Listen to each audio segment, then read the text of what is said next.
Hi everyone, so today we are going to be doing a sunflower study page. Now so many of you have been asking me if we can do a sunflower. A sunflower is a huge project. I spent quite a lot of time on mine and it was a personal piece for an exhibition, so we won't be doing that piece, I'm afraid, not as a tutorial. So what I thought we'd do is, because it's such a large project and it would take a very long time to complete, is that we do a study page of all the components of the sunflower, and it's particularly the hairy bracts that you've been asking me for. So I thought we'd do a study page of all the different bits and pieces, and then you can see exactly how I go about doing all the different components, and then you can put it together yourself if sunflowers are available in your area, as they're not in ours anymore. They've pretty much finished off, and so we will be working, or I will be working from a photograph today. If you can get a sunflower, then that's fabulous. Work from life always if you can. But yeah, so that's what I thought we'd do. Also, you'll notice there's no line drawing. We're going to just draw this freehand, because we're just doing the bits and pieces. We're not putting the whole thing together and making a composition, so it shouldn't be too bad. So let's stop waffling and let's get on with it. Right, okie dokie. So I've got my pencil, and my favourite sketching pencil is Graph Gear 1000. Oh, can you see that? No, because I haven't focused. I have now. Right, my favourite sketching pencil is a Graph Gear 1000 Petal one, HB, and it's a 0.3 drafting pencil. It's really fine, lovely nib, really good strong leads if you buy the correct leads for it, the actual Graph Gear leads. And God, I've had this for years. I've got about 6 of them actually, and I absolutely love it. So that's my favourite sketching pencil. Okay, so we're going to start with a bract. So let's just pop one down. Let's start just over here a little bit. Okay, so the bracts, they are quite flat.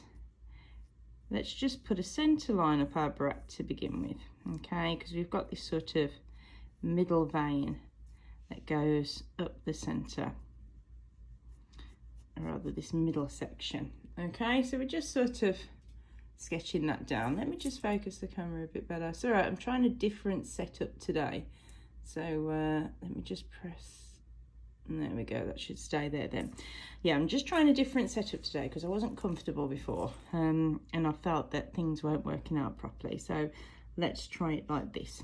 Okay, so I've got my centre line coming up here, and then the top of my bract sort of comes around this centre line.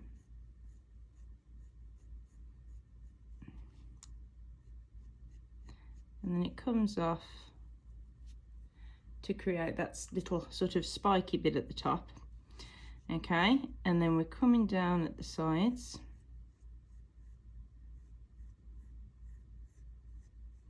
And then we're tapering in at the bottom. Not all of them are the same shape, and they're a little bit wibbly wobbly. So just refining this here a little bit. Okay, then let's come down the other side.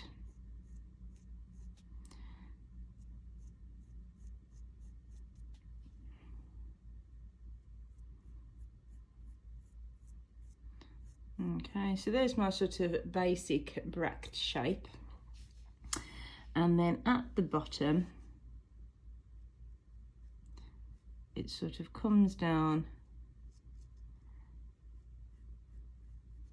into a sort of rounded point on the underside. Okay, so I'm just going to remove that centre line for a second. So just using my putty rubber. And my centre line is now going to come from the actual centre.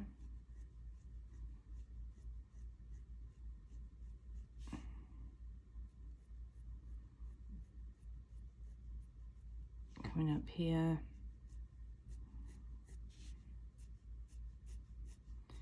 There we go.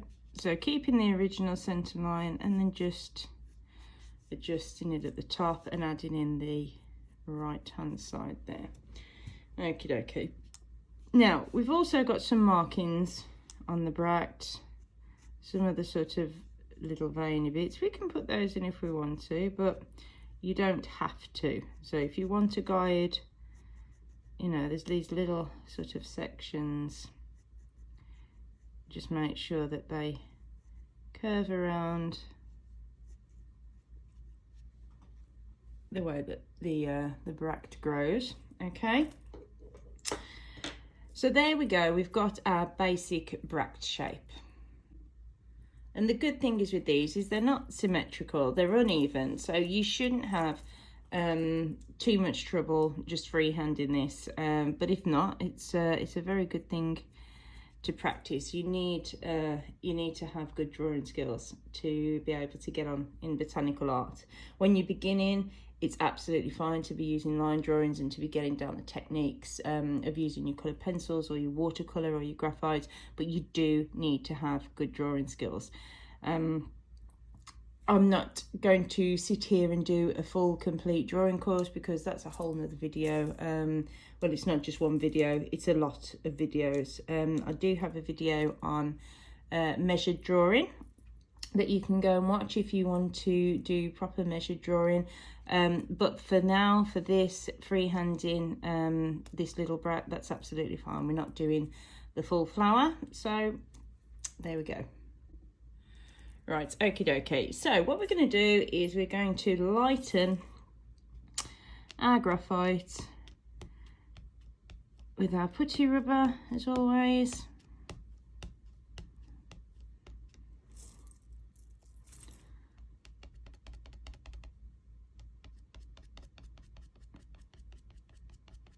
So I don't normally draw straight on to my hot press paper. That's another thing. I usually, I will do my line drawing, and I'll do that on layout paper, it's called. It's very, very thin.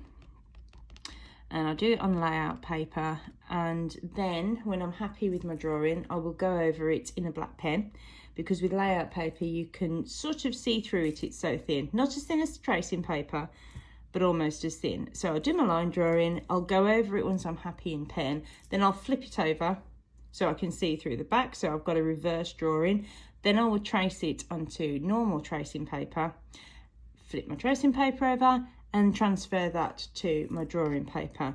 I don't tend to use a light box. The reason for that is when I'm doing a big piece, I do like to use heavier weight paper rather than the blocks that we're using, the A4 blocks. And so you can't see through the heavier paper with a light pad. It's very hard to see.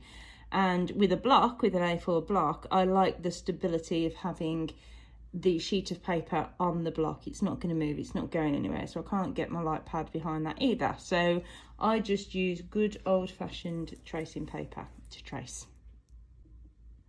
Right, okay, so I've actually moved us along a little bit because I don't like being over this end. I can't see what I'm doing so well, and I can't look at the camera and make sure that it's completely in focus when we're all over there. So I've moved us over a little bit. So now I'm going to be using my Pergamano 0.5 embossing tool. I know these have been discontinued, but there are alternatives out there. A 0.8, 0.9 or a 1mm are absolutely fine, and I know that those are readily available. I don't know why they've stopped doing this one. It's a real shame, but they have. So, but this is the one that I've got, so this is the one that I'm using. Okay, so we're going to plot in our hairs with our embossing tool. So we're going to take a look at the hairs, and we're going to start with the areas around the bract first. And I know that this is going to be difficult to see, but I am just, I hope you can see it. It's going to be very awkward until we actually put some colour down to be able to see. But study the hairs on your photograph, look at the length, look at the direction they grow in, and just push in those little tiny marks all the way around the edge of the bract. Some are longer than others, they cross over, and never think you're putting too many in. There's a lot here. If we go really sparse, there's not going to be enough. We need to make sure that we've got enough hairs in there, because once we start putting the colour down, we can't bring them back. We can go in with sort of a white pencil or a very, very thin brush and a bit of white gouache afterwards, but it's not the same. It's not the same as getting these down in the first place and having them done well. It does take time, but it's worth doing it. Now notice as we come to this shoulder here, before we've got that spiky bit, that they become more sparse. So I'm leaving a little bit more space in between, and they're a little bit shorter as well. Okay, and we've just got the odd one or two going up there. The majority of them around this area here. Okay, then we've also got some in the middle. Now I do tend to leave them a little bit sparser in the center, and I'm just looking at the way they're growing. So you've got to make sure that some are really short, because they're actually pointing at you, and that's foreshortening. So you've got to make sure you've got these little itty bitty ones, and they're going off in all sorts of directions. And then we've got a sort of swathe of them here. Okay, just note the general direction that they're going in. Little short ones here. Let's go back, and we've got some going on there. Sometimes it's just a dot, and I'm just pushing the stylus into the paper to create a dot, because they are actually pointing directly at us, so all you can see is sort of the tip of the hair. So just bring the odd one or two out to the edge there, and just spend time going around and getting these hairs on.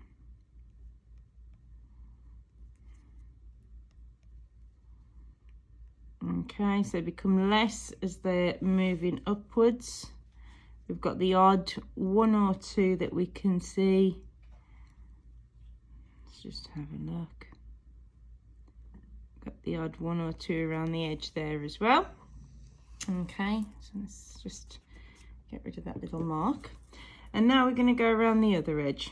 So coming from the bottom, again, let's start putting that furry hair on, denser down here, denser but shorter, and then starting to get longer, and they curve around as well, so note that they curve.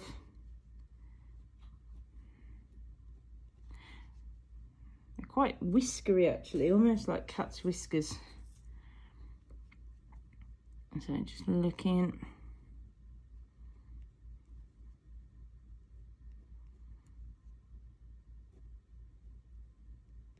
The odd long one. And now they're getting sparser again as we move up this area.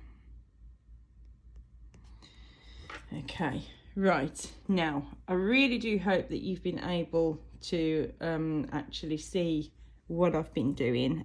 If not, you're definitely going to see when the colour goes down. So it might, if you can't see me putting the marks in, it might be worth watching this section through and wait, and just going back after I've put the colour on, so you can see exactly where I've been, and having a go then. So yeah, it may be worth watching it through once before you actually apply the colour. If you're confident, then just go for it. Okay, right, so to begin with, I'm going to be looking at the areas of shadow, and we've got some shadow that comes down this side. So on this right hand side of the bract, we've got it down the side of that that central sort of veiny bit. We've got a little bit coming around the corner here, and we've got a little bit coming down here where it sort of curves inwards. So while these bracts are quite flat, they do have volume. They're quite puffy, and they do they do curl in and out. So we're going to put our little bits of shadow on. I'm going to be using a warm grey 6. You could use a warm grey 5 as well, either will suffice. Warm grey 6, I'm going to be using a very, very light hand with it. And I'm going to start on this side. I'm going to be using small circular motions, very, very light pressure. In fact, so light as I get to this area that it's barely touching the paper. So you really want to keep your pressure consistent here.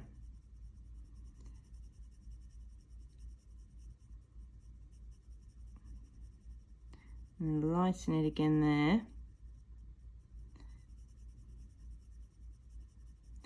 And I'm just going to really look at the shadow that we've got going on and just pay attention. So this is just the very darkest areas, coming all the way up.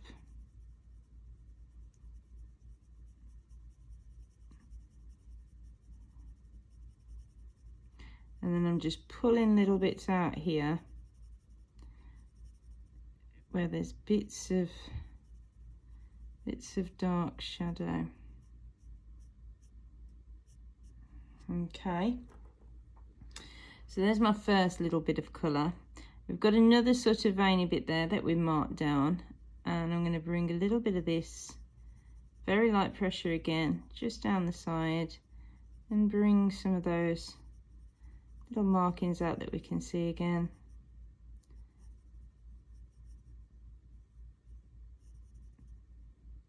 These are going to sit nicely underneath everything else that we do.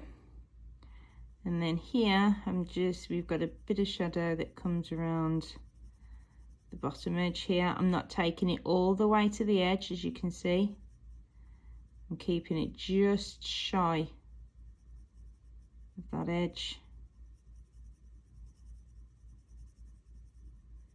And you can start to see those little hairs being picked up now as the pencil skips over them. Just going to bring the tiniest bit more pigment just there. Okay, and then I'm going to move to the other side. So we've got a little bit of shadow coming around here, again not going right to the edge, and then we've got a little bit of light that comes in just there. So I'm going to leave that little bit of light, and you can just about see it. And then I'm going to come up the side of this veiny bit here, very gently. Nice, really light pressure. And again, just bring a few of those little sort of marks out the side.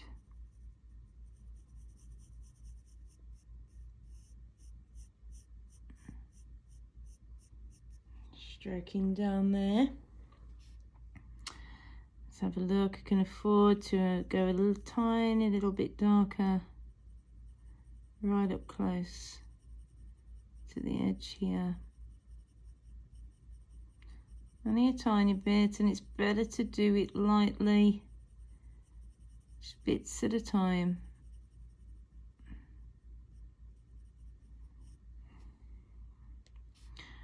Okay, and then we've just got a very thin little bit of shadow.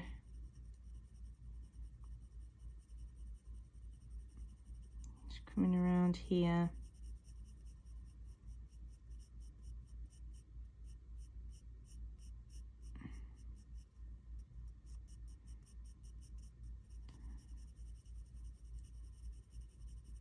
Really light pressure again, fading away to nothing.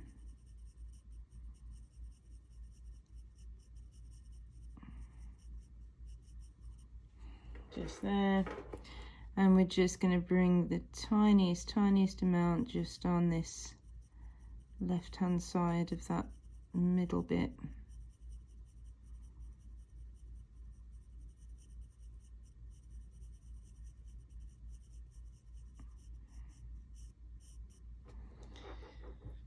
Right, okay, so that is our first layer.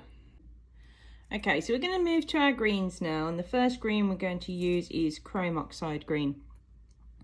And what we're going to do is we're going to go over all of the work we've already done with the 1 grey 6 or 1 grey 5 if you were using that, keeping it nice and light,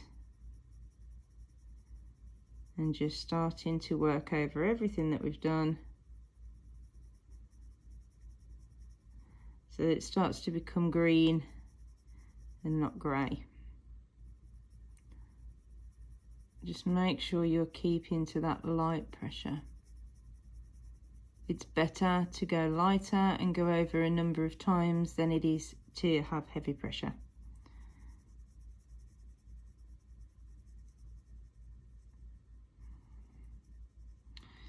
Okay, let's go over this area.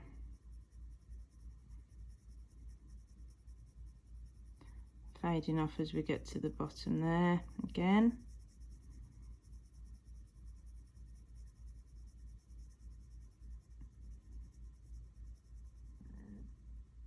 And then just coming up here.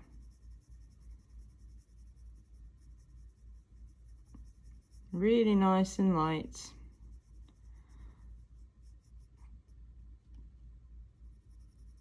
A little bit up our central column.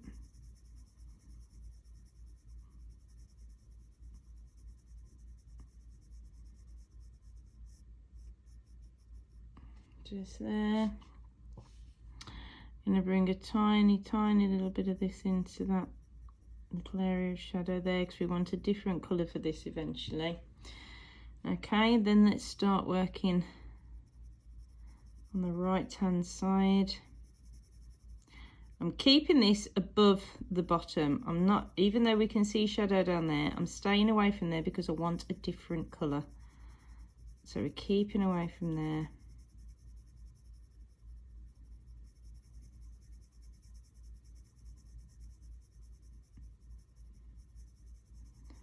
Working up.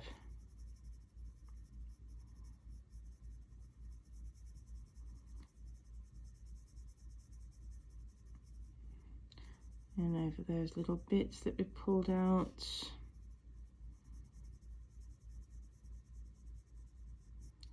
And just gently moving up the bract.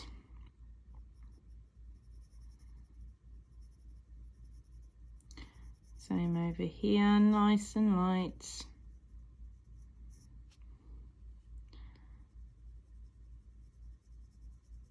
And then just going over this last area.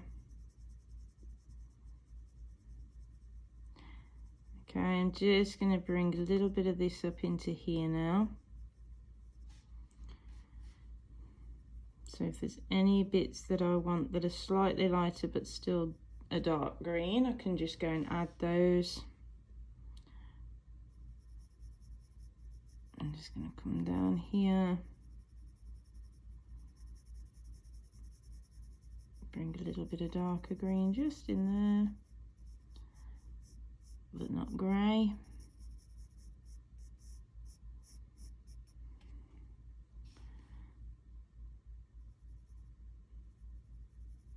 Going to pull this up slightly higher.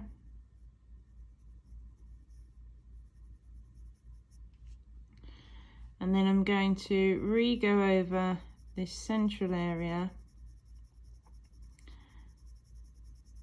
mainly down the bottom here, and then just coming up that side. And it's just that little bit darker than everything else. Just here, and a little bit more over there. And then we can just deepen up a little bit here and up that side. Right, okay. Right, so our next colour is olive green yellowish, so that's 173. And we're going to bring this is the shadow colour that I want down the bottom here. So I'm going to start in this corner here, nice and gently, as always. Coming underneath that flash of light, and just bringing this into this area very gently. I'm going to bring a little bit of it from the bottom here and just pull it down there just a tiny bit. Over here, just merging it in with everything else we've got going on there. Coming around here and merging it in with our darker green there. It's slightly darker at the bottom here, so I can have a little bit more going on there. I'm going to bring it up into that green here.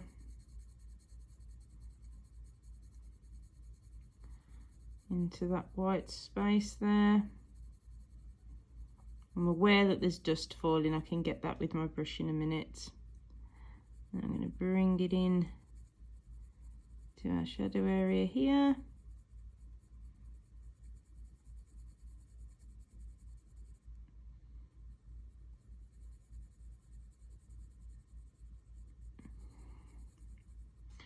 And I'm also, let's just get my brush so I don't smudge that.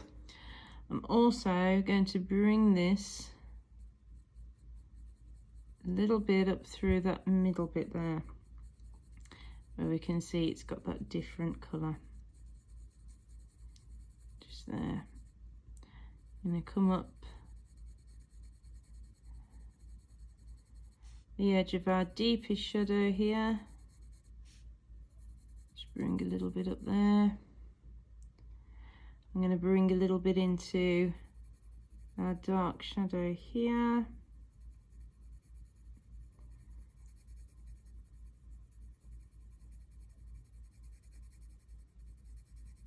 Just there. Let's have a look.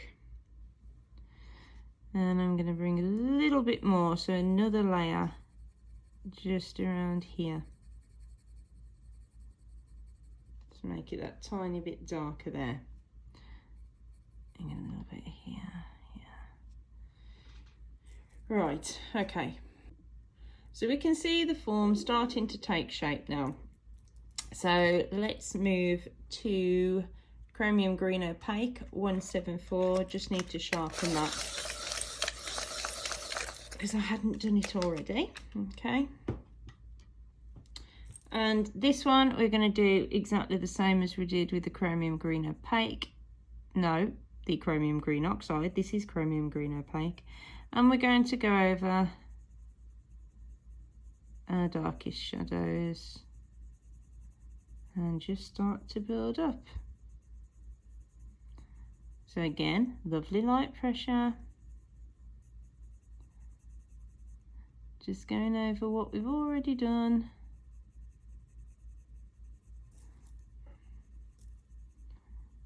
So I've got my photograph actually sitting on my phone next to me. I don't like printing photographs off. I'm just not a fan of doing that. I like to, if I'm working from a photograph, I like it on my phone. I can adjust the colour so that the temperature and everything else, I can adjust it to be as close to the actual flower as possible. I can zoom in, I can zoom out. It just I just find it much better if I'm working from a photograph to work from my phone and have it next to me.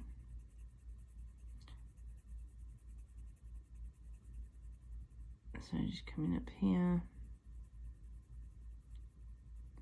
lightening the pressure as I go up to keep it even lighter. Just bringing a few little areas of texture in there, just wiggling around. And then I'm going to bring this over the bottom of that vein there, just a little bit.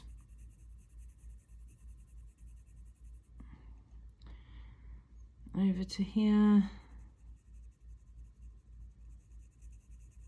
nice and gently.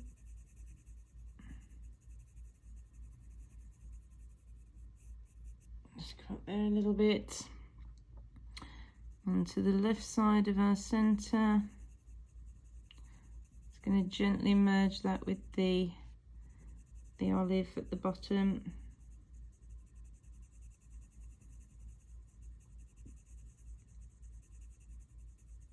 Working up. Just going to extend this a little bit now.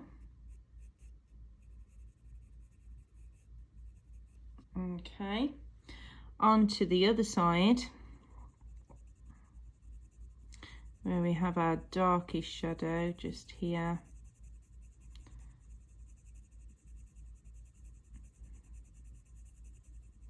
It's definitely our darkest area. Work over what we've got first.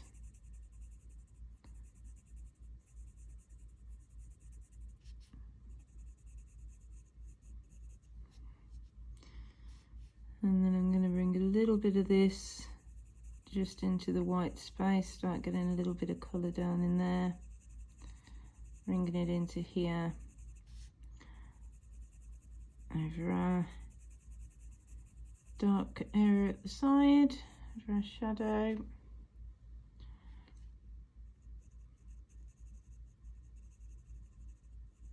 And then coming over a little bit at the side there.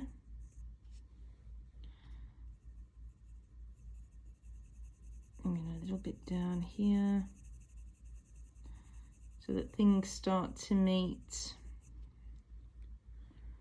And I'm going to bring a little bit of this into that area there.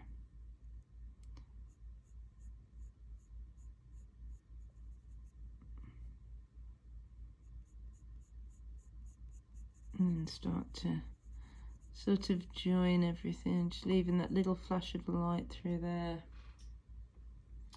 Let's have a look. Okay, it's going to come down into that olive a little bit and bring a tiny bit up the centre there. Right, okay. So the next colour I want to bring in is Permanent Green Olive, and that's 167. And I want to be very sparse with this because this can go very, very bright very quickly. So I just want to take this into certain areas and definitely keep it light. So just bringing it around here, sort of jiggling it around bits and just bringing little textural marks in again.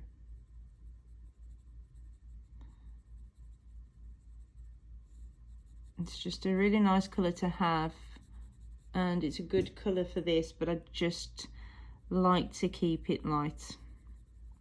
It can be a little bit overpowering at times, but it is a good green. So just taking it into these shadows. I'm keeping this away from the bottom.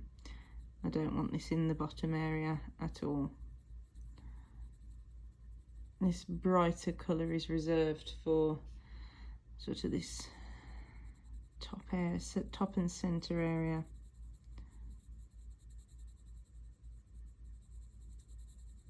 So just bringing a little bit in up here.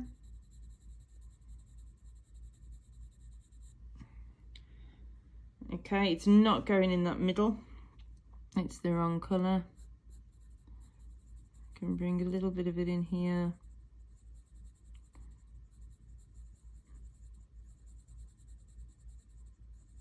Just there. A little bit of it down here.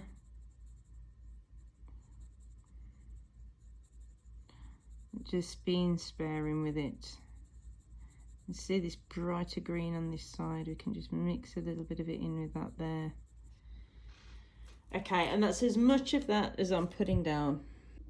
Okay, so I'm going to start on the bottom area now, and I'm just going to remove a little bit more of that graphite if I can. Let's just try. Get a little bit more of that off the page.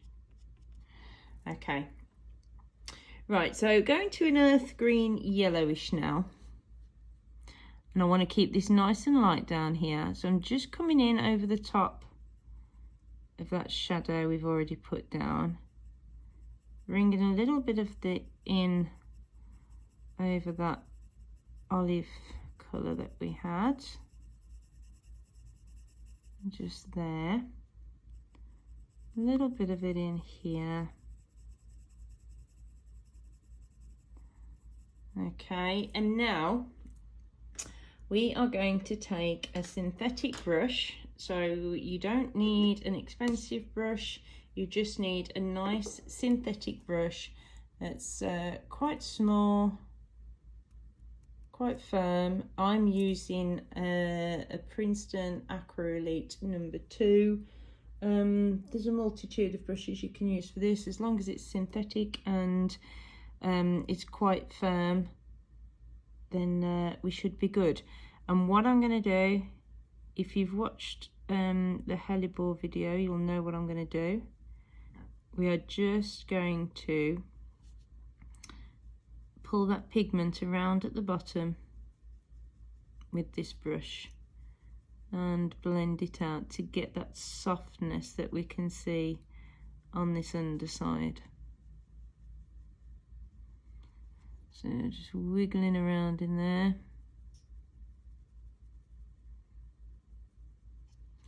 I'm going to gently come up the side of that shadow as well. Okay. So just very gently blending and distributing that colour. Now we will lose some tone because we're moving it about, but we can put that back in a second. So let's go back to olive green yellowish, and let's bring a little bit more in. So we definitely need a little bit more down here.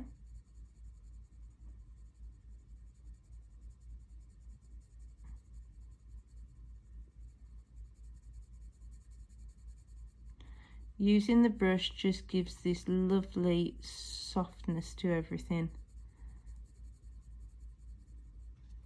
Okay, so we've deepened that up, and then once again I'm just going to wiggle around and just soften it there.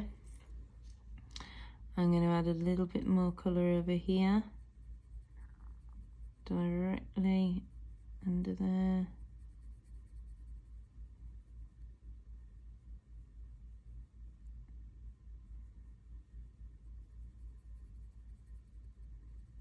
And then bring that into here.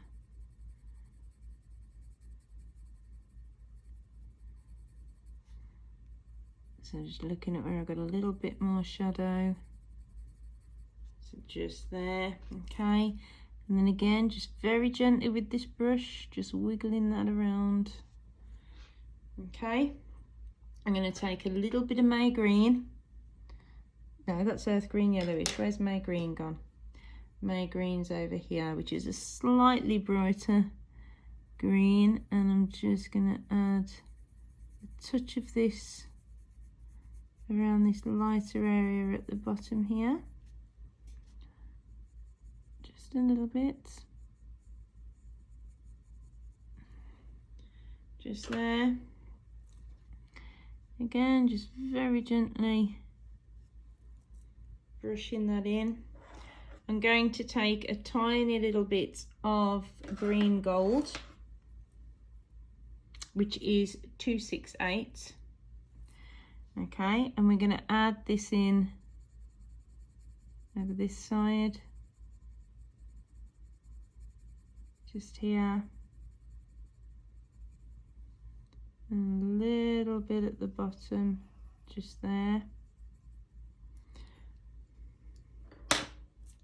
And then I'm going to go over that green gold on the right hand side with our chromium green opaque.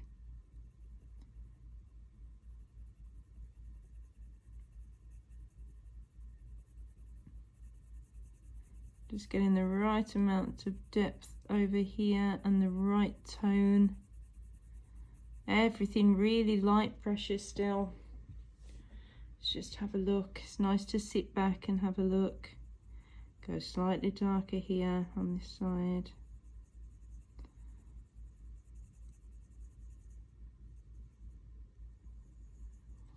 Just there. And again, just going to blend that in. Just going to bring a bit more of this up the centre. We will bring some more of the olive in a minute. And I'm just going to gently deepen up here, just a little bit more.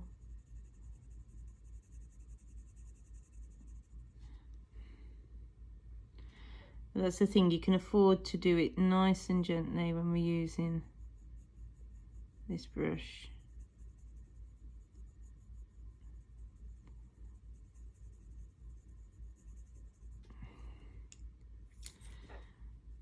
And okay, and then just to brighten up on this underside, on the left hand side, we're going to use cream, which is 102. I've hardly got any left. I'll need to get a new one soon. But this just gives us a bit of brightness over here.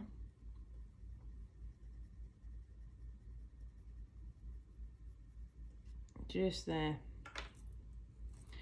And we've got that lovely fuzzy pale soft area at the bottom there now.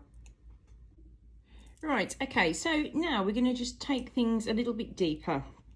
We could do this after we've put paler greens on, but I'd rather just get a little bit more depth now. So we're going to go back to our chrome oxide green, the 278, and we're just going to add another layer of this to our darkest areas. Still light. We really honestly do not need to be building any pressure. We just want to be building colour or building saturation. So stroking down. Let's increase it over here a little bit.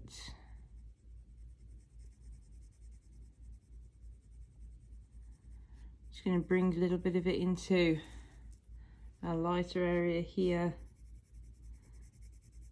So the two areas start to sort of unify with the colour. A little bit more down here, not too much. And then a darker area here. And bring it again into the lighter band there.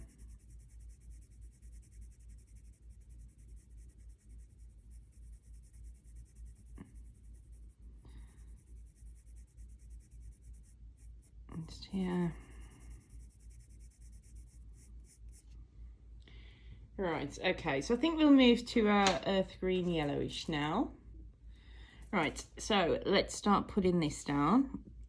And we'll start over on our left hand side, and I'm going to bring this nice and gently, nice and light over everything that we've done. And start taking it out towards the edges.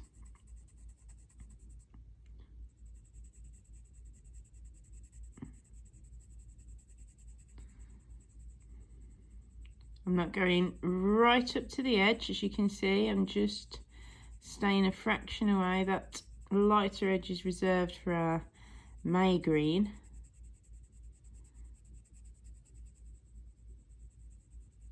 So you'll see where it changes to that really pale green.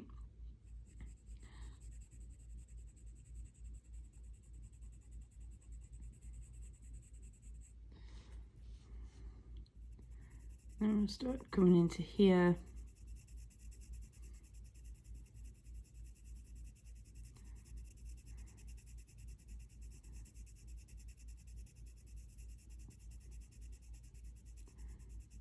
And just nice and gently, just go over everything that we've done with our earth green yellowish.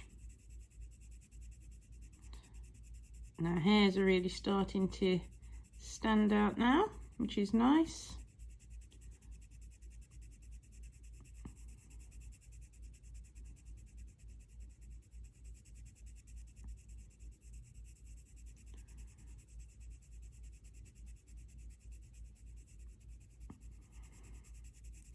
So as we're moving up here again, I'm going to start to leave some white space so that this can change again to the May green. I'm just going to stroke it down where I want it.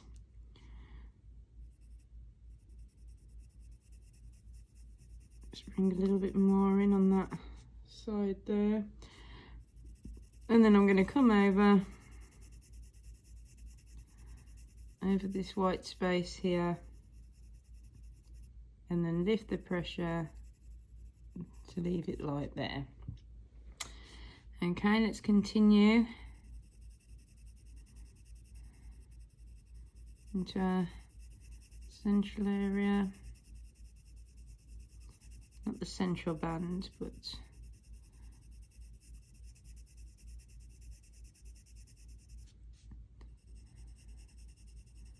so nice small circular motions, just taking this colour all the way up.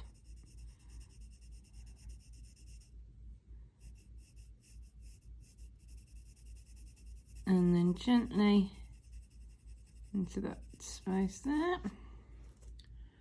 Just have a look. Okay.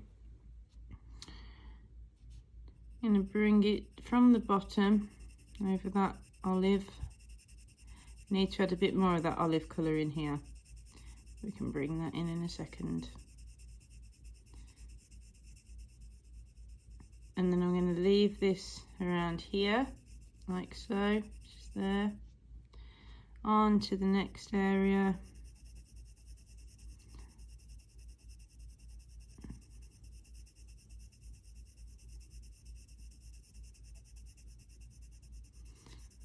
Again, over everything that we've done.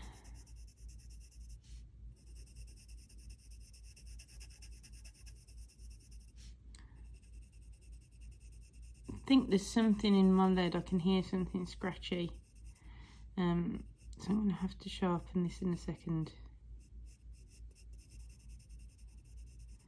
So this is going to come down right to the edge here. Okay, let me just go and sharpen this. Okay, let's try again. That's better.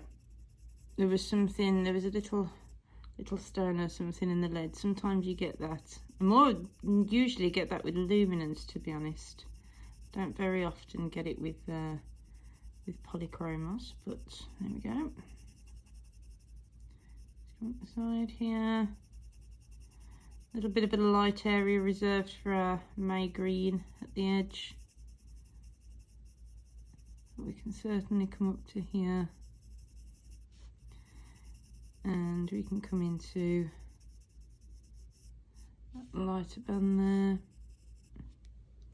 Let's just have a look. I'm going to start to shorten this shape here. So we are going to bring some more dark in.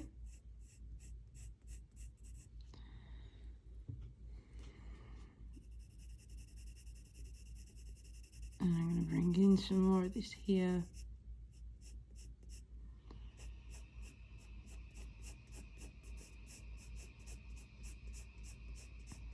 And just gently stroking down there. Let's give it a dust. I'm going to go back to my olive green yellowish, the 173. And let's bring some of this up our centre there. You can see it's like a dirty green colour. And bring it all the way up. I'm going to add some of this to the depth at the side there. Let's make it slightly darker.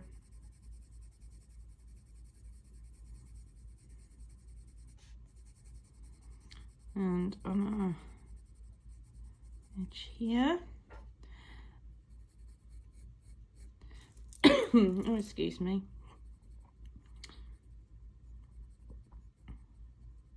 Just bringing a few of those darker textural marks out.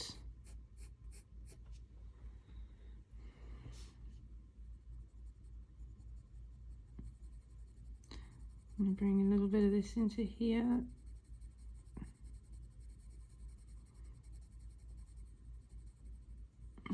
Okay, bring a little bit over on this side.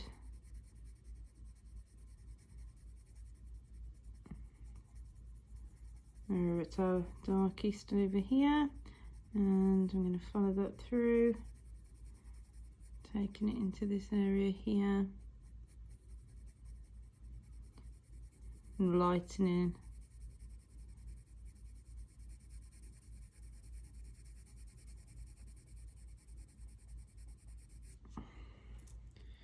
Let's have a good look. Okay,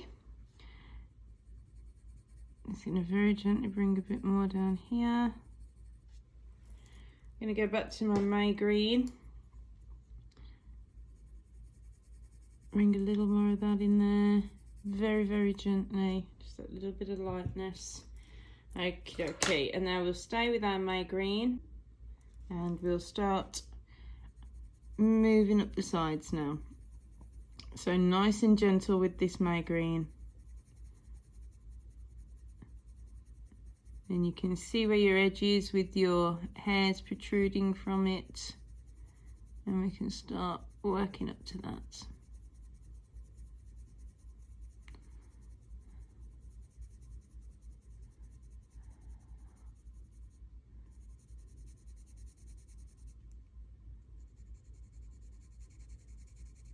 Okay.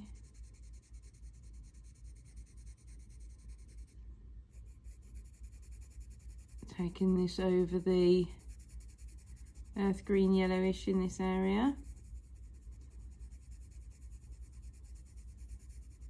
And then over the vein there.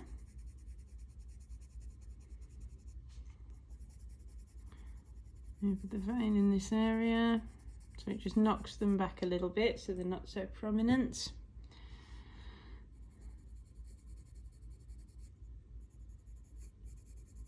And then bringing this up.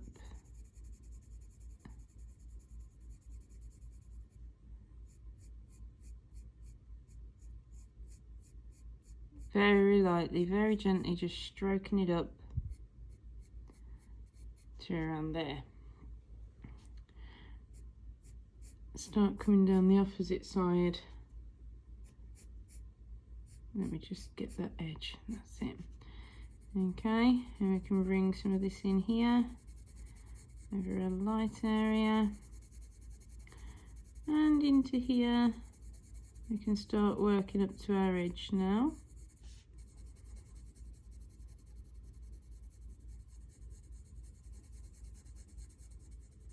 Just around there.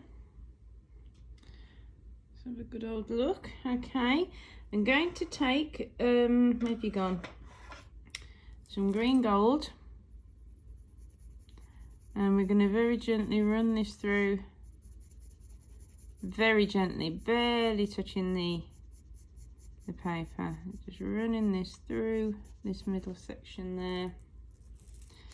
And we're going to bring our May green over the top. We just want that hint of a yellowy colour coming through.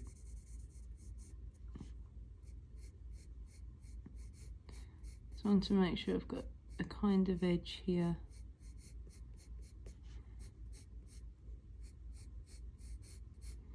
Okay. Bring a little bit more of the May green over here. Right. I'm going to go back to my warm grey 6 and I'm just going to add in any deep shadows now that I think could do with deepening. Again, I am not putting pressure on.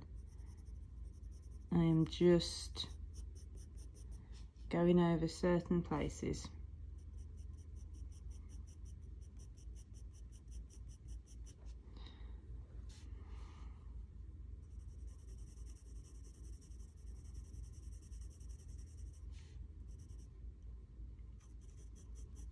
And bring a little bit of it at the bottom there. Okay, that's better. I'm going to take a little bit yellow, light yellow ochre. Is it light yellow? It is light yellow ochre. And I'm going to run a little bit of this in here as well, just there. And we're also going to have a tiny touch of this just down the bottom of our fuzzy bit there. Okay, let's just pop these down for a second. So I'm holding about 10 pencils in my hand now. And I'm going to go for walnut brown. I just need to sharpen that.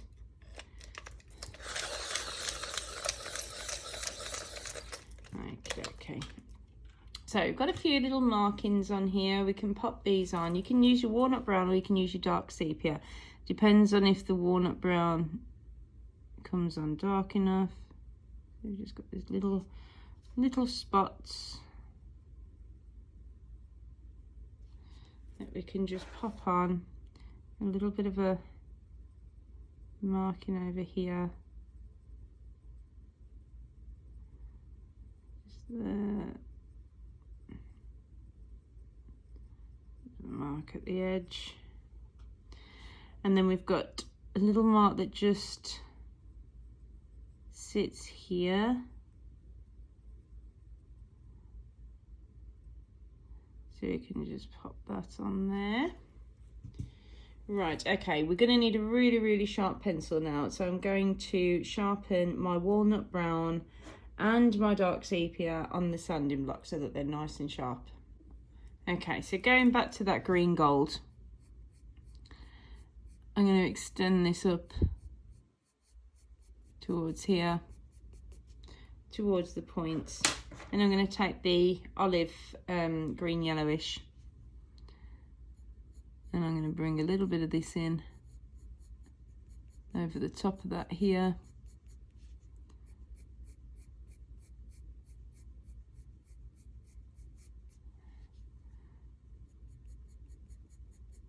Just here, and then I can start darkening up this side a little bit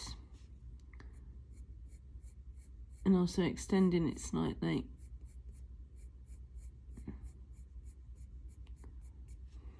So just there. Just having a look at how this goes. Okay, right, so let's take the walnut brown first of all. Really nice and sharp and pointy. And we're going to come off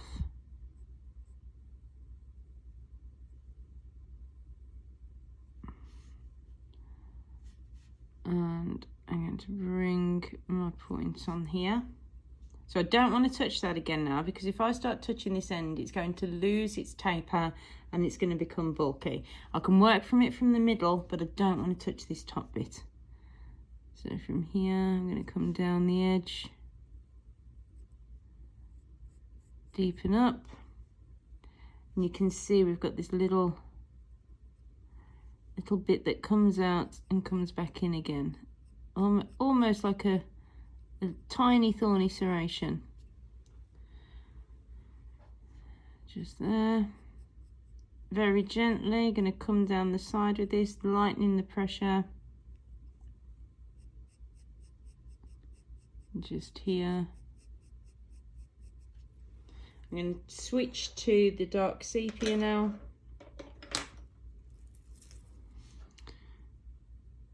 And that's reserved for my very darkest area, which is just here.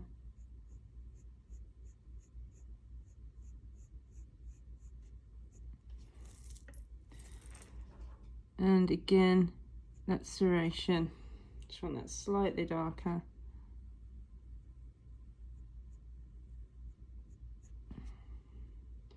Making it slightly bigger so that you can see it.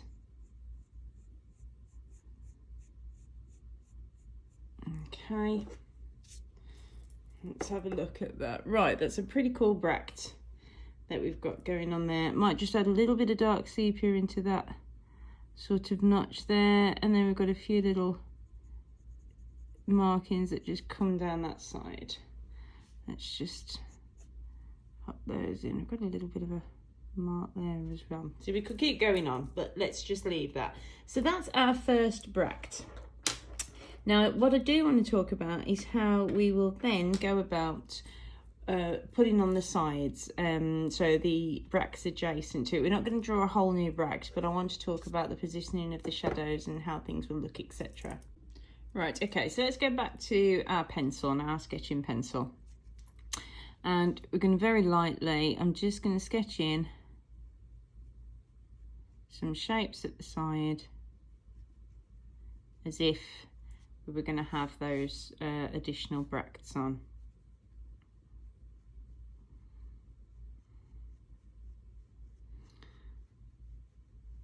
Okay, so I'm just going to pop the edge of that on there. I'm going to bring in, say around here-ish, the edge of this one here. So let's just say that goes like that. And then let's put in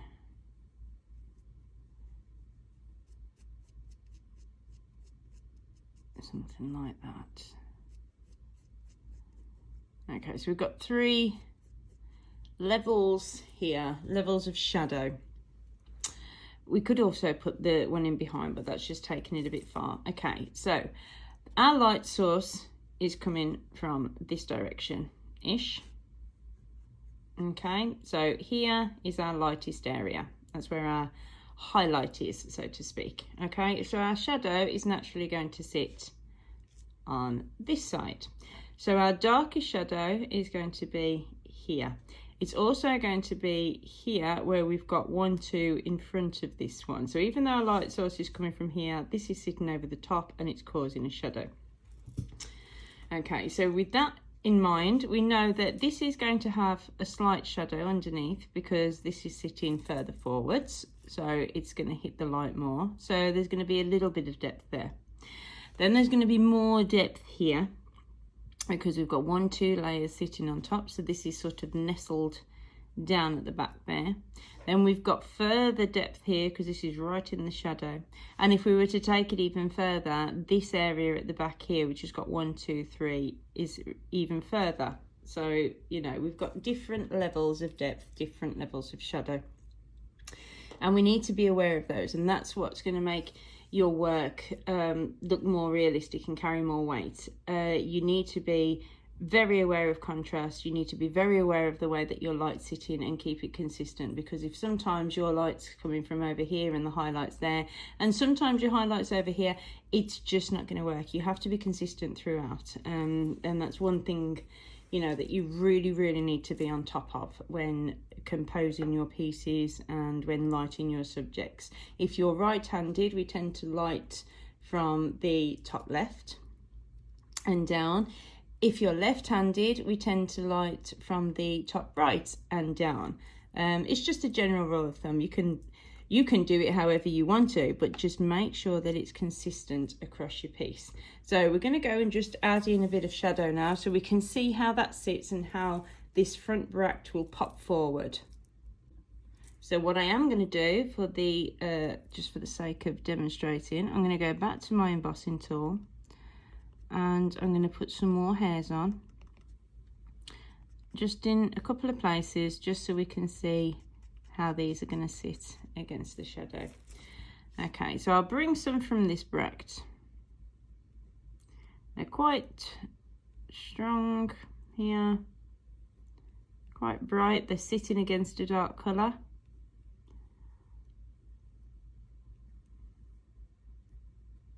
So let's just bring those in there. Okay, we've got our hairs on this side, so let's bring them in just over here.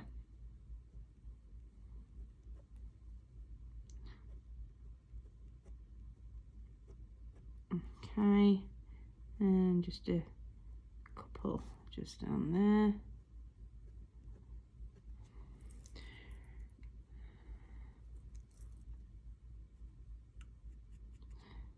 Now, before you would go on to any of your next bracts with laying down any colour, every time you would put in all the hairs that you need to. So if I was going to do this one here, I need to put in all the hairs from the one that's sitting in front of it this side.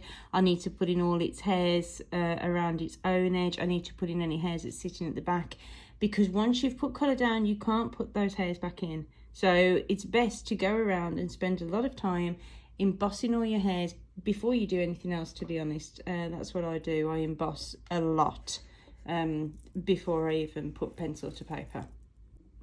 Okay, so let's put our palest area of shadow in first, which is on this left hand side. And for that, so my darkest really would be sort of chromium green opaque. So I'm going to start stroking down around my edge. And you'll notice I'm leaving a very, very fine white edge, because there is a very, very fine white edge around these bracts. It's made up by the fuzziness of the hair, but it is very, very slight, but it is there, and you do need it. So let's just get a little bit of colour down here.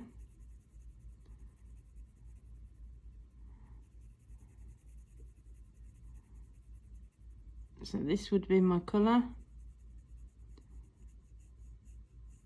Coming up and around. Let's just bring it out a little bit further.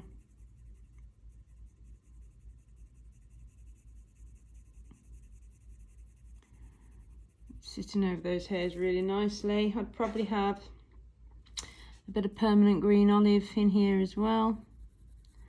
More so towards the bottom here, where it's darker. So let's just pop a little bit of that in from the side.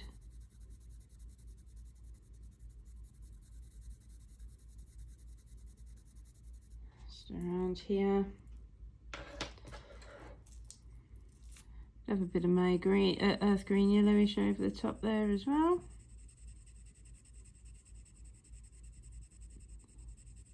So here, if you can see here, I wouldn't be coming in with any of my dark shadow colours, such as the warm grey 6 or the chromium green oxide, chromium green opaque rather. I'd never say that properly. Okay, so that would be sort of really as deep as my shadow would go over this side here. Just there. Now, let's talk about the one at the back. That's different. So, at the back, I would be coming in with a warm grey 6. I'd be very aware, again, of leaving that very, very slight light edge on either bract, the one either side.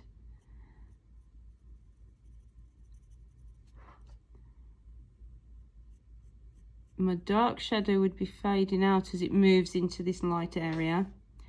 It's staying dark around here, and we've got that sort of makeshift middle bit there, if you like. My darkest area is right in here.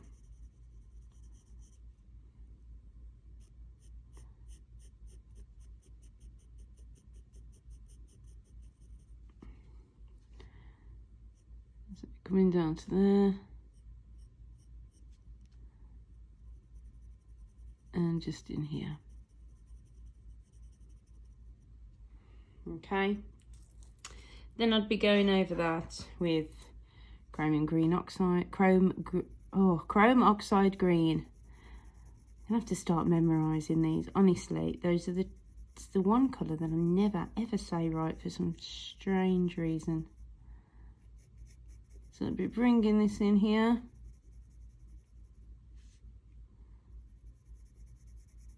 That would then change to that sort of dirty olive green then. The olive green yellowish. We've got that colour in here that we can see.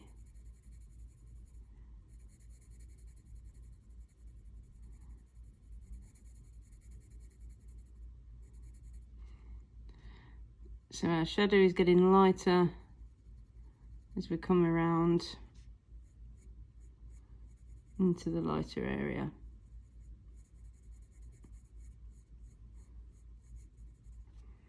Okay.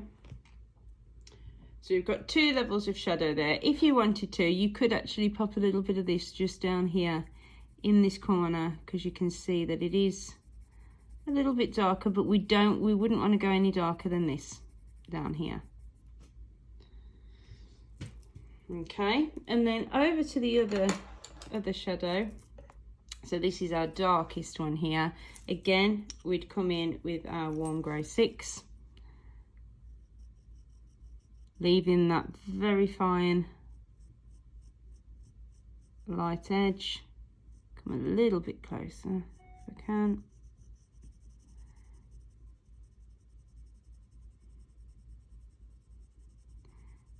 And I'd be coming all the way around here.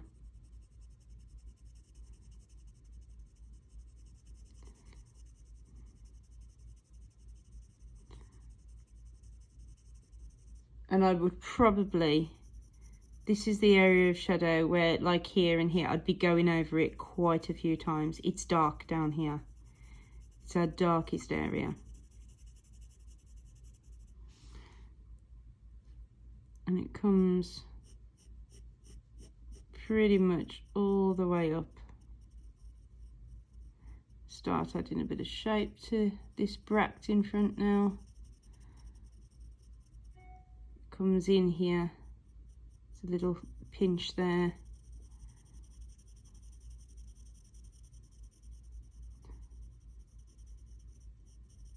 So I'm not going to concentrate on any of the lines or anything, because we're not doing that, and I'll just end up getting carried away. We want to come right out with our shadow. Again, our next colour in that case would be our chrome oxide green, deepening everything up here.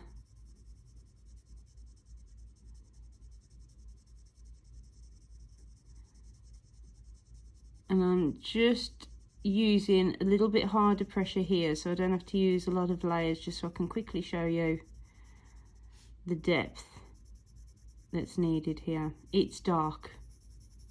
Very, very dark.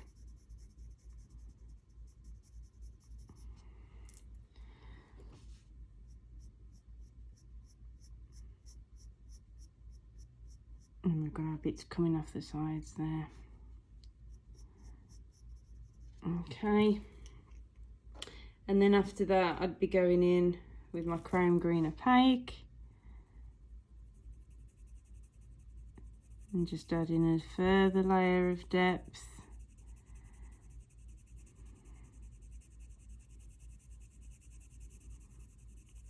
Starting to bring that outwards a bit into the white space.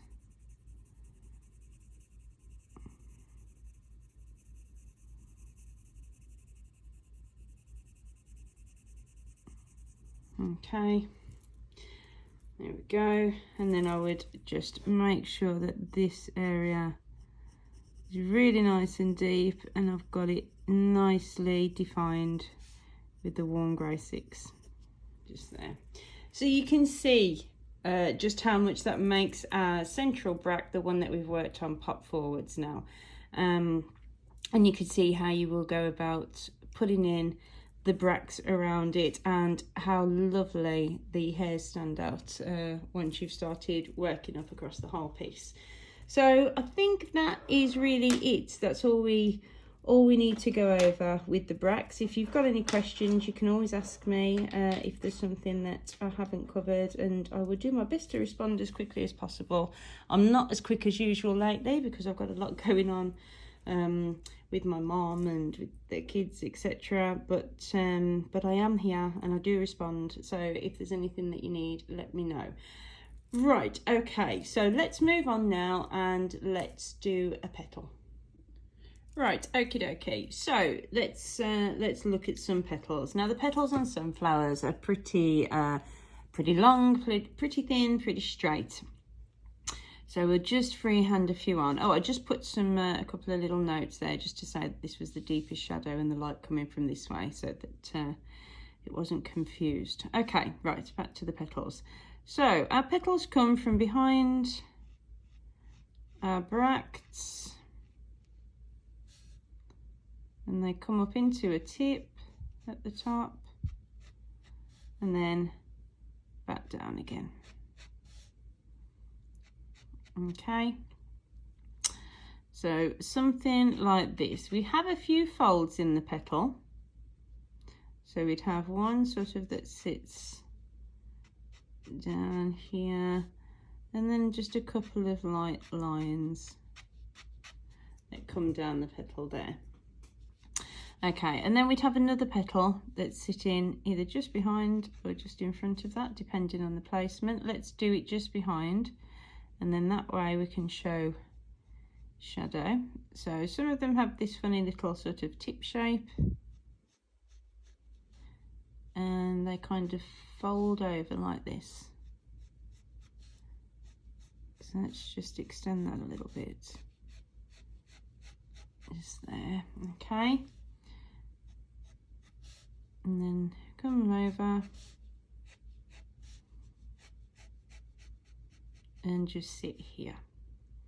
Okay, now let's pretend that there's another petal here. I'm not going to colour all of these in, but let's say that there's one just sitting here. I want to be able to show shadow on these petals, and let's say there's that one's sort of coming out like this. So we've got this area here of deep shadow.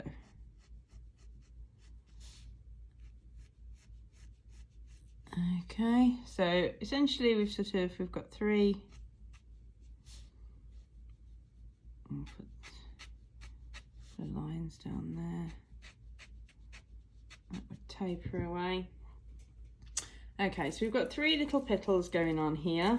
We could also, if we wanted to, pretend that we've got a bit of a bract. Let's just draw in a crooked one. Okay, and let's draw in another one behind it so that we can pop this shadow behind something. Let's just pop in another one there. Okay, so this is our little drawing that we're going to be working with. So our little section. So what I'm going to do is I'm just going to lighten everything up. Especially important when working with yellow is to make sure that you lighten your outlines enough. Yellow can trap the graphite beneath it, especially pale yellows, and you're left with a horrible dirty mark that you won't be able to get rid of. So I'm just going to remove it to here for the moment so that we can see what's going on. But you really do want to make sure that you've removed all your graphite before working with pale yellows. They're a swine for it, to be honest. So, right. Okay, so the first thing we're going to want to do with our petals is lay down some shadow. Now, I don't know how much any of you know about colour theory, but if we look at the colour wheel, I don't have one to hand. I can get one up on my phone, but I don't have one to hand. Hold on. So if we look at the colour wheel, where yellow sits on the colour wheel, directly opposite yellow is purple. Now, purple is going to make anything that's yellow that's sat next to it appear stronger and brighter because it's its opposite colour. And that's just what it does. The same with blue is opposite orange. They make the orange makes blue seem brighter, blue makes orange seem lighter. Or also red and green. They're opposing colours and they make each other stronger and brighter.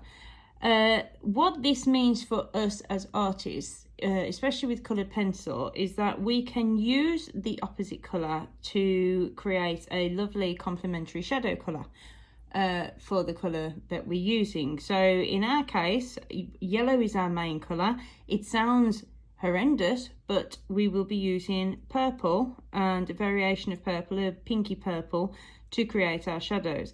It's going to give us a much more natural and a much brighter, truer shadow than if we went in with a green or a grey, which can end up looking very dirty and very wishy-washy. So I suggest that you go and have a look at a colour wheel, or just have a little read up on a little bit of colour theory. Makes for a very interesting read if you don't know anything. So yeah, so that's what we're going to be using. So for our darker areas of shadow, we'll be using light red violet, which is 135. And for the lighter areas of shadow, we'll be using light magenta, which is 119. Now, also, if you want to pay attention to whether your purples are cool or whether they're warm. In this case, we're doing a sunflower. Our petals are warm. They're very warm petals. So we want to be sticking with warmish purples. If you then went into the mauve territory, you're going sort of mauve and indigo are more bluey purple. So those are cooler. So just be aware of what you're going to use. And when you're picking out your colours, you could always put them against a colour wheel. So when we've got sort of these colours, especially like this light red violet, you know, we're running in the territory of sort of reddy purples there, which means it's a warmer purple. So it's really good and it's really interesting to learn colour theory and just know a little bit at least. Okay, so I'm going to start with our darker purple, which is the light red violet, so that I can put in a darker shadow. So down here where I put that little V section, that's going to be our darkest shadow area. So I'm going to bring in, oh, there's my alarm telling me to get up. I'm already up. We can just ignore that. Let me just turn it off or it'll keep going. 1 second. Okay, so bringing in the light red violet into our darkest shadow area that we spoke about earlier. Very light, always very light pressure. We don't need to apply hard pressure at any time unless we're doing sort of a blend layer. Okay, so I'm having that there, and then also I'm going to come down here and just pop a little bit of this just behind this bract and behind this petal that's sitting here. So we've got that little bit of a darker purple, and we want to remember that this is going to come down here, it's going to continue on. So we need to make sure that we're coming behind any structures and continuing, because if you're not continuing correctly, something's going to look off. Okay, so that's it for my light red violet. So I'm going to switch to my light magenta now, the 117. Okay, and I'm going to bring in a few lines here. So I'm just going to bring in a little bit of this just here. We've got a couple of little lines just coming up here. So I'm just going to sketch those in.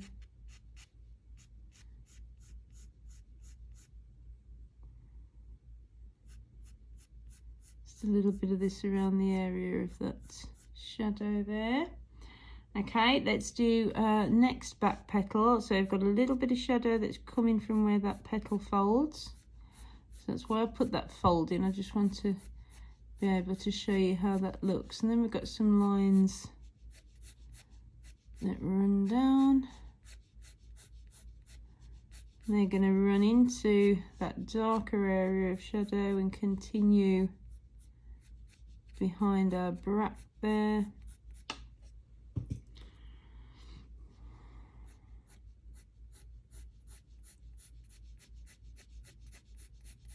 So I'm just sketching this in nice and gently. Then we've got just a little bit of a line that comes up the side. Okay, and then for our main petal, we've just got a little bit of a fold here. Nothing too dramatic. And just a couple of lines coming up.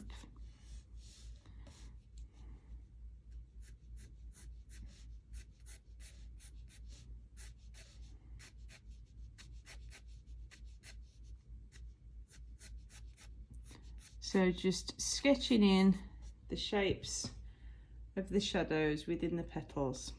Okay. Right, okay, so let's come back to our deepest shadow, which is just here. And for that, I'm going to come in with light yellow ochre, which is number 183. And I'm going to start to build some colour up in here.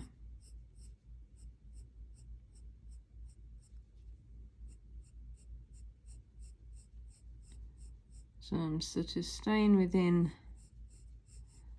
the boundary of that shadow with this colour.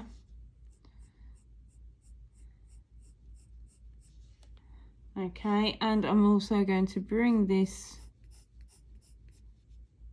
down here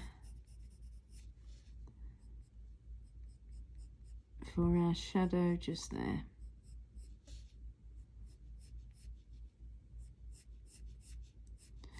Now you'll notice I've taken to stroking motions as opposed to small circular motions. That's because these petals are very linear and they have long straight veining marks. So I'm just sticking to that stroke to replicate the growth of the petals. Okay, I'm going to move now to dark Naples ochre, which is 184, and I'm going to start going over the other shadow lines that we've put down with this. They're not as dark as our deepest shadow. Just going to extend off them a little bit as well.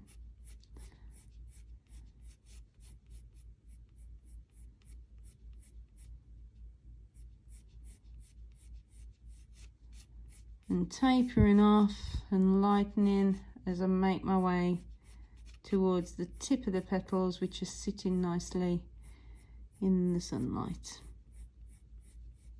So keeping the majority of our shadow down the bottom here. Okay, where this fold is here, can come in a little bit stronger there. And you can already see this has changed the tone of that pinky purple, but it's really helped us. I'll show you what would happen in a minute if we'd have gone in with that with the green and then applied the same colours over the top. Okay, so just following down this shadow here.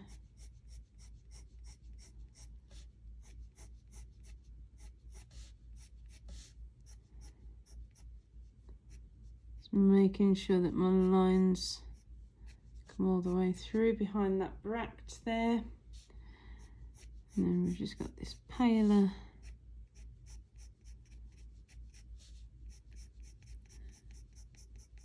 I'm going to bring a little bit of this just into that bottom section there, where it's behind the bract. We can do the same here. Nice and light. Sitting around our markings and just here.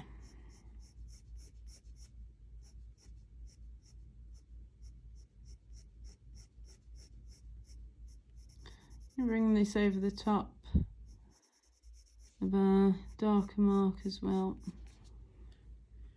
Just there. Okay, so we've got this nice goldy colour coming on already. I'm going to move now to Naples yellow, which is 185, and I'm going to start doing exactly the same, so working over this colour, strengthening up, and then adding in any additional markings that I feel. So I could extend some of these lines maybe.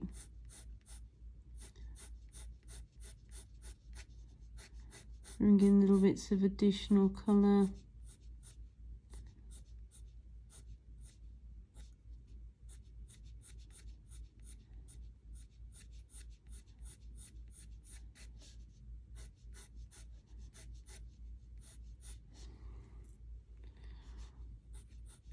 I'm going to bring it over that darker shadow as well, just so that everything ties in and looks correct.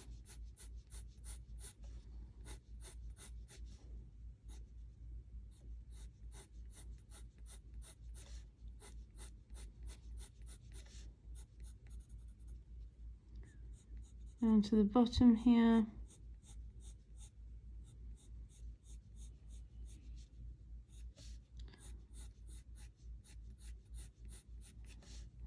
Just going to sort of gently outline the edge with that there.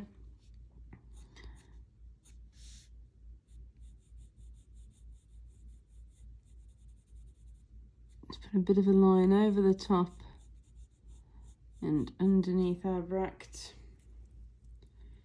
Okay, in fact, I'm just going to go over the edge of that bract with a walnut brown just to show it's there.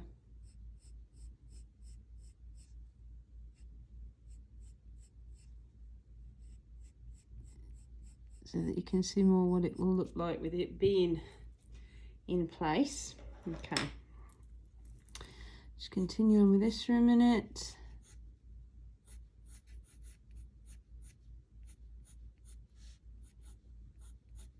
You can get a better idea of whether your lines are correct as well when you've got that that bract just in place. Okay, right, so I'm going to move to cadmium yellow now, which is 107, and I'm going to concentrate this at the bottom. Now I'm moving to small circular motions, nice light pressure, and I'm just fading out as I work up a little bit. And then again, just going to take this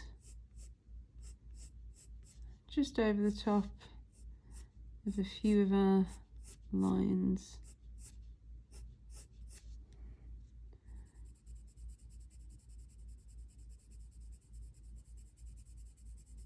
Just gently start to build up a little bit of colour there.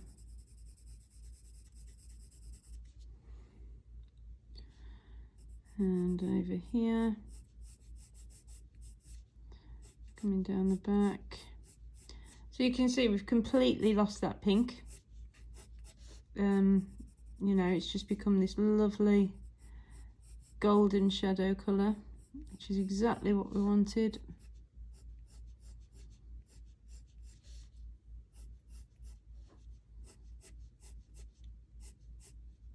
As I said, I'll show you in a minute what happens when you put a green down instead.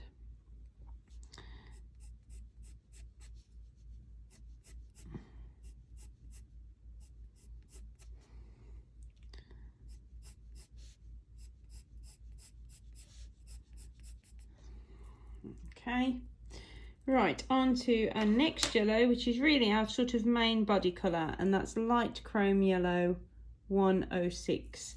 This is the point where if you've got any graphite left, you want to get rid of it. So I'm going to go around with my Tombow very gently and just get rid of any remaining graphite. Enough.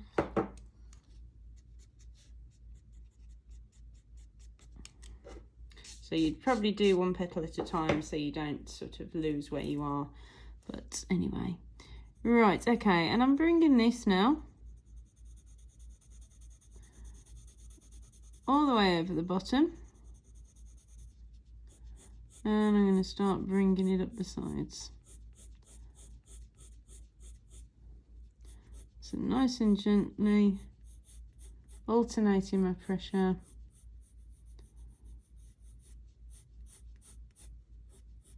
Lightening as we move upwards.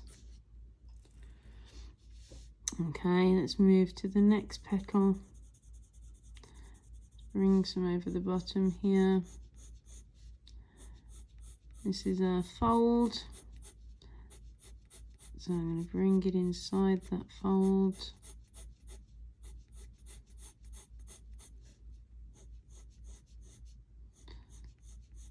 Gently up the back here.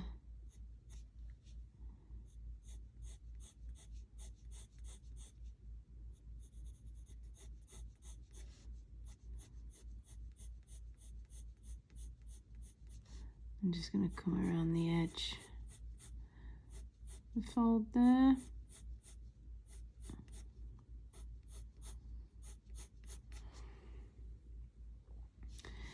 And then on to the next one. You may want to sharpen your pencil at this point. It may have started to become blunt. When you're doing sort of linear lines, they do tend to go down quicker.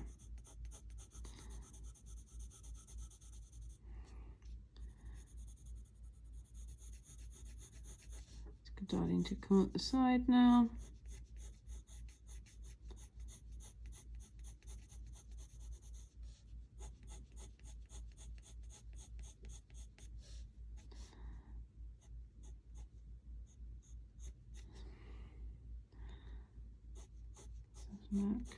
Okay, that's looking nice. And then to our lightest colour, which is light yellow glaze, and that's for highlight areas.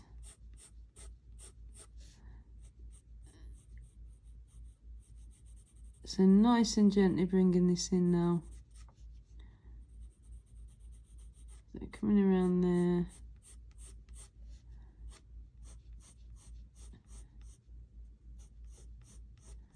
Leaving some nice areas of light, going all the way over in the centre here to pick out those highlights.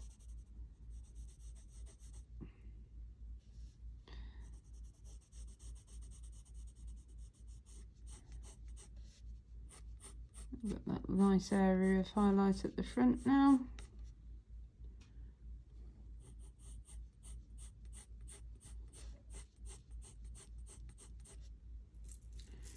Okay, and then let's just come over the back here. Just leaving a little bit of highlight at the tip there, where it's sitting in the sun and it's just folded over. We've got our area of shadow under here.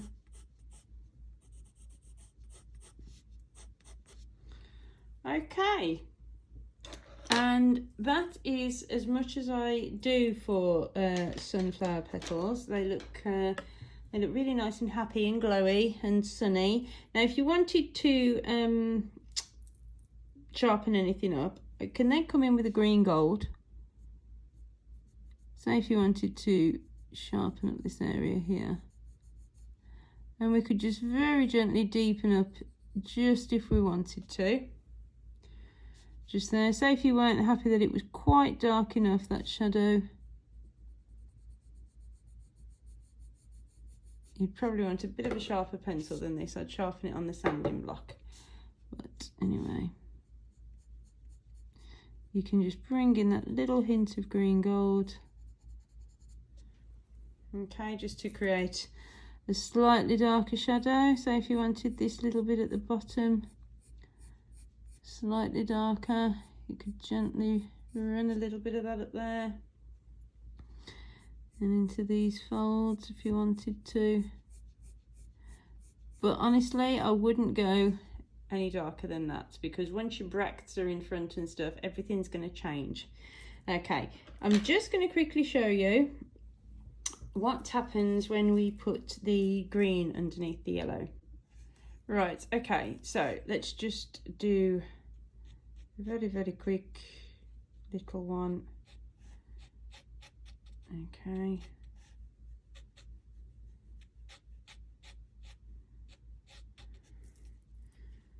And let's just remove a little bit of graphite now. Just wanted a tiny bit. Okay, so say we come in with chromium green opaque as our shadow colour. So say we've got a petal in front, and this is our shadow here. It's sitting behind, and we're going to put in our lines. I mean, the initial thing to do with yellow is come in with a green. That's the initial thought. It's not the case.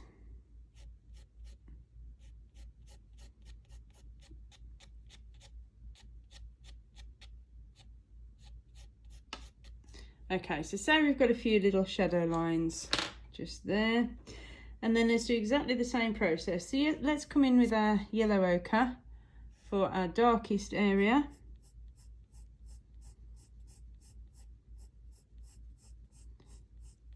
Okay.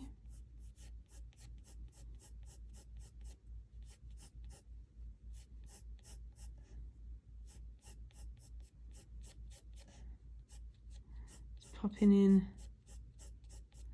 those shadow lines. Something going on down here. Let me just move the paper because I can't see and my camera doesn't seem to be focusing. 1 second. Is that better? Hopefully that's better. Okay.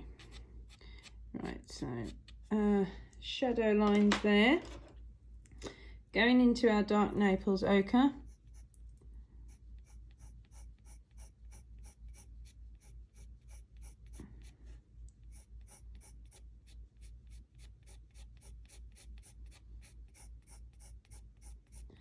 You can already see just how dirty this is looking. It has its place for the right thing, but this isn't it. Naples yellow. And the further you go, the dirtier it gets.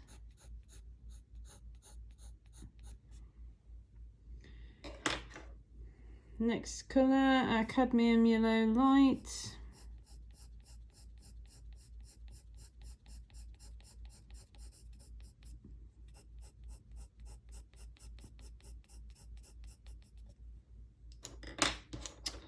Our body colour, light chrome yellow.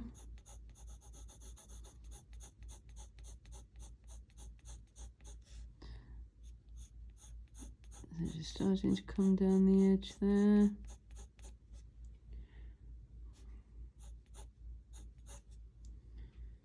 And then onto our highlight colour, the light yellow glaze. Okay, there is nothing that's going to save this. It just looks dirty and horrible. Whereas we've got our lovely golden shadows up here. We've got some really nasty, dirty ones down here. So I really do not recommend using greens underneath yellows unless it's that dirty colour that you're aiming for. It just doesn't look nice. I've tried using all different greens, actual earth green, which you'd think would be a lovely green grey. Oh gosh, that's even worse. It's just horrible. So honestly, have a look at colour theory. It's well worth a look. The purples really do make a massive difference, and give us lovely shadows. It's like when we put, if you're doing a red apple and you put green underneath, it just looks beautiful. It's really nice, really complementary. Right, okay, and as a last quick thing, I just want to show you very quickly how I got the very pale colour for the stem, but I'm sure you've already guessed it. So let's just do a sort of inch long section of stem. Okay, and once again, let's remove the graphite. Something is not working today with this camera. I don't know what's going on. Maybe it's because I've changed everything. Okay, right, so for the stem, first of all, chrome green opaque or chromium green opaque. My shadow's on this side again, my light's on this side, remembering to keep consistent. Now, you already know about the hairs, so I'm not going to start etching loads of hairs in. You know how to do your hair, so you'd put all of your hairs onto your stem prior to doing this.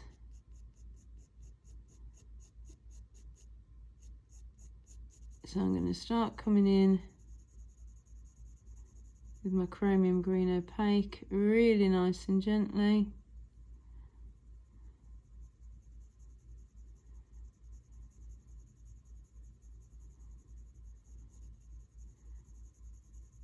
Keeping it very light here.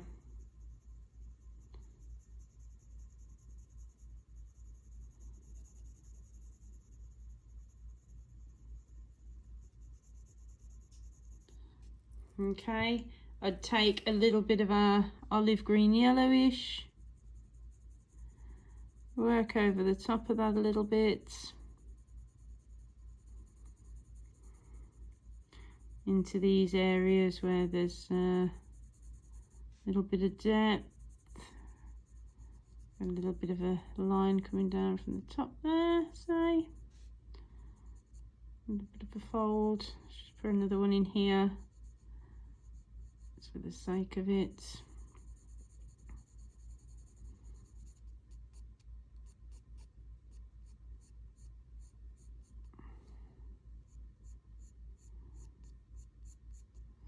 We'd have the flower sitting across the top and all these bracts, so we would have a little bit of shadow on that very top left corner, and then the light would hit.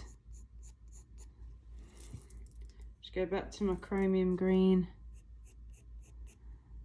opaque. Yay!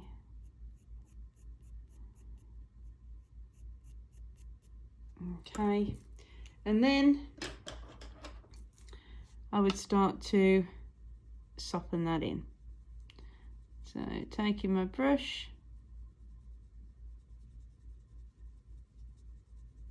start to work that into the stem. Very nice and gently. If you start working into the paper really hard and scrubbing at it, you're going to damage the surface. You don't want to do this. This is a very, very light touch. Okay, so just brushing that down. Then I'd come in with my earth green yellowish over the top, really nice and gently.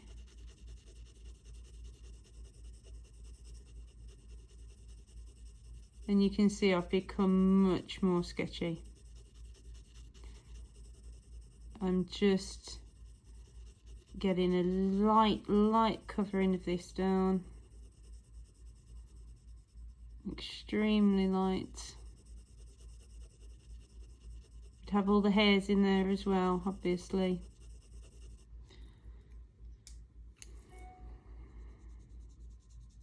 Because with Faber-Castell, obviously our pencils, you know, we don't have the luxury of extremely light colours, and we need to be able to get those somehow, whilst keeping them looking fuzzy, having a bit of texture, and without using white, which can be quite a feat. And this is the best method that I have found. So coming back to my earth green yellowish, adding some more, and just building up really slowly until I've achieved what I want to achieve, the desired effect.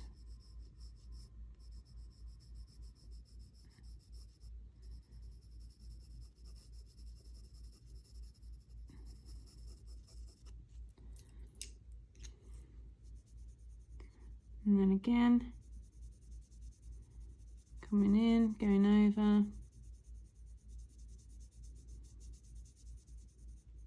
Okay, let's take some more of our chromium green opaque, because say if it's not dark enough over here,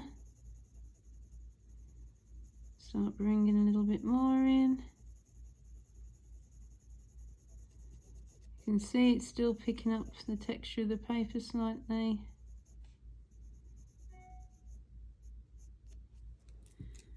Let's take a little bit of May green now.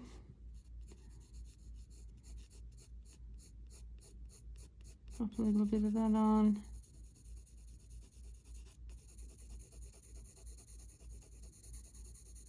Bringing a bit of it over this side.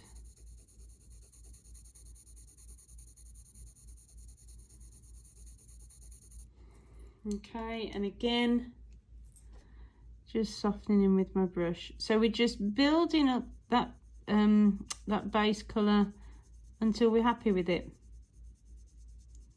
So adding, putting on with the brush until we're happy. Now, if you want to clean up your sides, because you've got your hairs etched in, you can come over with the Tombow and pick up that additional pigment that we've brushed over to the side with our brush. Just pick up those rubbings with my putty rubber. Okay, I would work this up more if I was doing it properly. I'd take it slightly darker than this. And then if we want to bring any light back, say if we want a bit of light down here, I can go over with my putty rubber and just bring a little bit of a column of light back without too much hard work. Just there, and with keeping some texture. Okie dokie, so that is all of the bits and pieces that you need to do a sunflower. So I hope this has been fun and informative, and I hope that you've learned something. I've been using a few new techniques there, and that's always fun. So yeah, I've really enjoyed this one. And if you'd like to do more of these sorts of things, we could take big flowers and break them down into their little pieces, then we can certainly do that if there's techniques that you would like to see. So yeah, so until next time, take care, and I'll see you soon. Bye bye.